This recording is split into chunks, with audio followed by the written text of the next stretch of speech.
Crush the poppycock. Codswallop. Nonsense. Rubbish. BS. Twaddle. What's another word for nonsense other than nonsense? DxO Mark. No, I didn't. No, yeah, that's another word. Okay.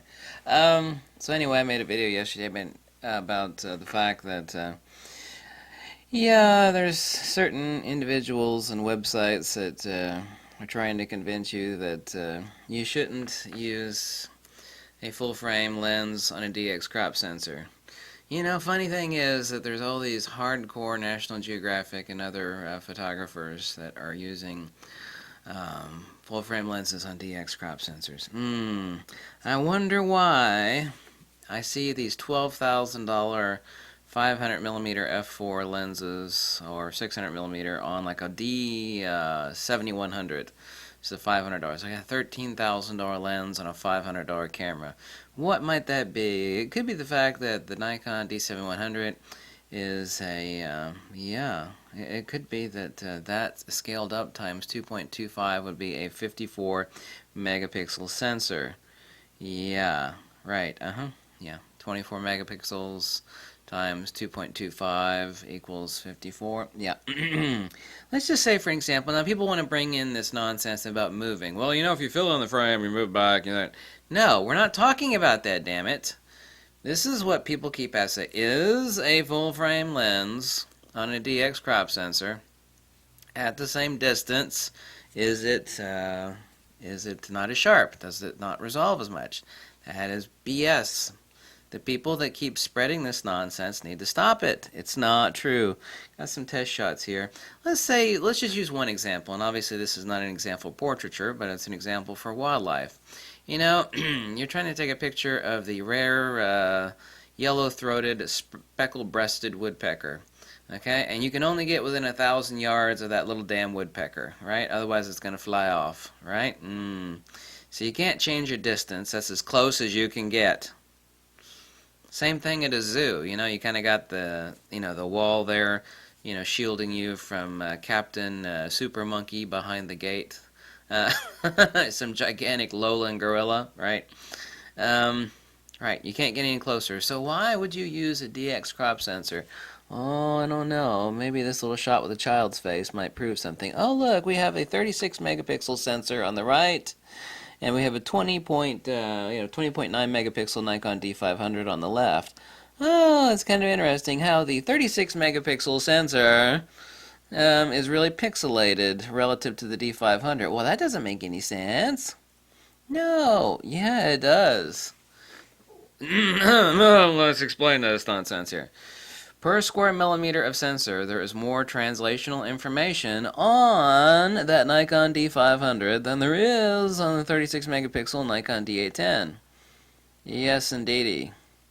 So if we're talking about the exact same lens at the exact same distance, I used the 24-70 2.8 for a reason. I used it at 50 millimeters at the same distance on both cameras, exact same lens, same distance, same focal. Why did I use that lens? That lens is actually the bread and butter lens of wedding photographers and portrait photographers. The lens is not an incredibly high resolution lens, which actually makes it a perfect candidate to show this. And it doesn't matter which lens you use, but the 24-70 2.8 is, and I never believe general consensus, but sometimes general consensus is right. 24-70 2.8 is not an extremely sharp lens, but it's plenty good enough, and it's the bread and butter of wedding photographers and portrait shooters.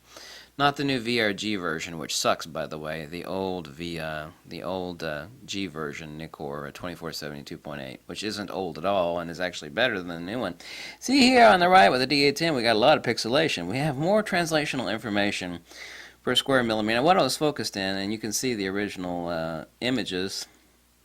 All of these are completely unaltered. I know they're a little bit dark, no big deal. You can see the original images here. There's from the Nikon D500. There's on the Nikon D810. Both instances I was focused in dead center on the little blue Swedish postage stamp there. I love the old engraved postage stamps because they're incredibly high detail and they make for really neat examples of showing the resolving power of a specific lens. So this was the center focus on both. So the lens was dropping its very best light at the very dead center, on both sensors. Okay, perfectly logical, yes? Okay, why do people keep repeating this nonsense? I don't know. Because they're reading crazy websites with, hypothetical nonsense on them. Let's take, for example, this. Same lens, same distance, different sensor, both with the same pixel pitch, roughly. This is another example. There is zero damn difference in resolving power between the two. In the case, now we need to point out an important point here in a second, too, and this is what people also don't get. Just because it's an FX sensor or a DX sensor doesn't tell you what the pixel pitch on it is. It does not. We have a 24 megapixel XT2, for example, which is 3.93 micrometers, and a Canon 5DSR, which is a 50 megapixel sensor at 4.14 micrometers. They're both basically 4 micrometers.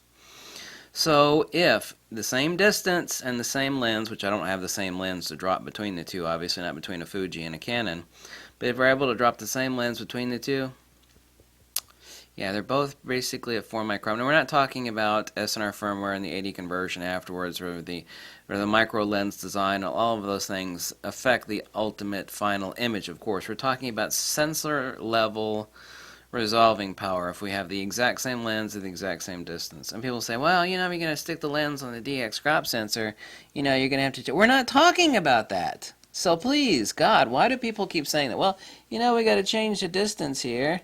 Well, I know we have a different field of view. Here it is, the Nikon D500 on the left, and the Nikon D810 on the right. Both of those are the exact same focal at the exact same distance. Oh, look what I see here on the Nikon D810. The links for these pictures are below, by the way. Nikon D500 left, Nikon D810 on the right. Oh, yeah, well, that one looks closer, No, it's not. It looks enlarged. It's not enlarged either. It's a different field of view. It's not enlarged, it's not closer, it's just a different field of view. Same lens, same distance, right? I think we understand that here.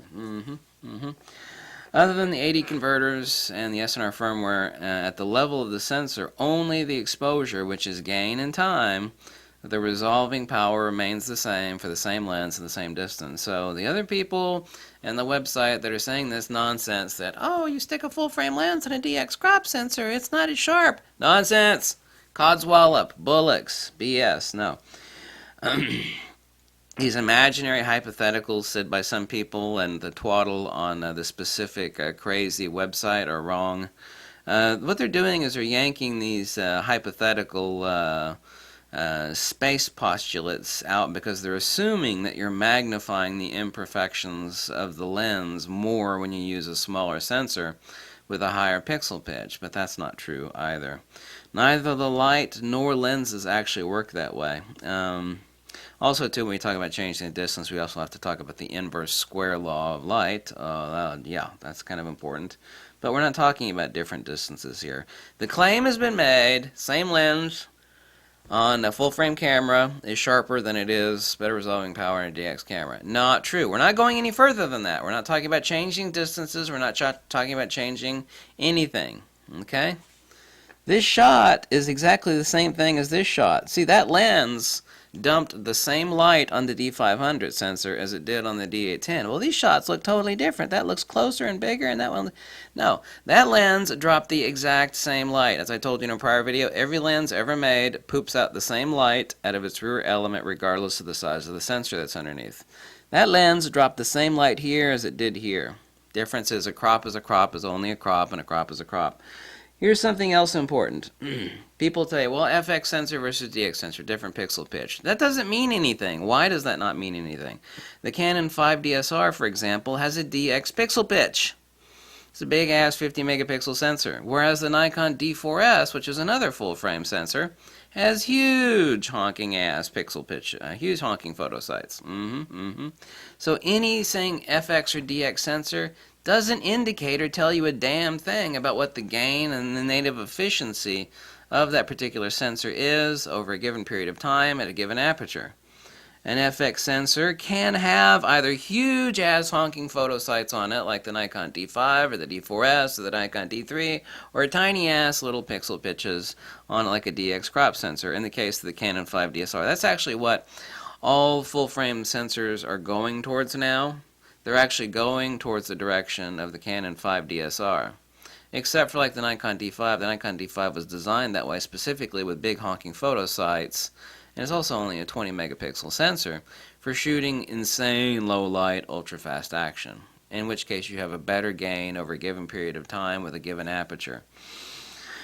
D500 pixel pitch is 4.2 micrometers. Let's take a look at this image again. The D500 pixel pitch is 4.2 micrometers. The D810 pixel pitch is 4.8 micrometers. The D500, if it were scaled up, would be 20.9 megapixels times 2.25, which equals 47 megapixels. So, yes, if you can't change your distance and you toss the same lens between two different cameras, the 20 megapixel, and this is what blows people's brains, they don't get it. The 20 megapixel sensor is a higher megapixel sensor than the Nikon D810. Well, no, it's not. The D500 is a 20.9 megapixel. The D810 is a 36 megapixel. They're not. You're saying something that's bass-ackwards. No, I'm not. I'm saying at the exact same distance with the exact same lens, we have a pixel pitch. That means, and you can see it in the child's photo, take a look at the pixelation, okay, or in that picture as well. You see this? Same distance, same lens, same focal. We have a lot more pixelation on the high megapixel sensor than we do on the 20 megapixel sensor. Why? Because we have a higher density. The 20.9 megapixel sensor on the D500, if it were scaled up at the exact same pitch, is a 47 megapixel sensor if it were a full frame sensor at the exact same pixel pitch. This is what blows people's minds. They're like, oh my god, that doesn't make any sense. I don't get it. I don't get it. How is a 20 megapixel sensor have better resolving power? And you can see it right here. You can see the pixelation is a lot more on the D810 than it is the D500. Very simple. Per unit area. PUA. Remember that. Per unit area. Per unit area, there is more translational information per millimeter on the sensor of a D500 than there is on a D810, for example. That's a fact. It's undeniable. It's irrefutable. You want the photographic proof? Right there it is, girlfriend. Right there it is. Damn! Yes, there it is. Oh my god. Yes. This is why a bird photographer, I mean hardcore sons of bitches, hardcore, National Geographic, I'm crawling in the mud, I'm going to take a picture of this endangered albino alligator. You know, the people that got the $15,000 lens, it's like, why are you using that $15,000 lens on that $500 camera? Because of this, baby, right here.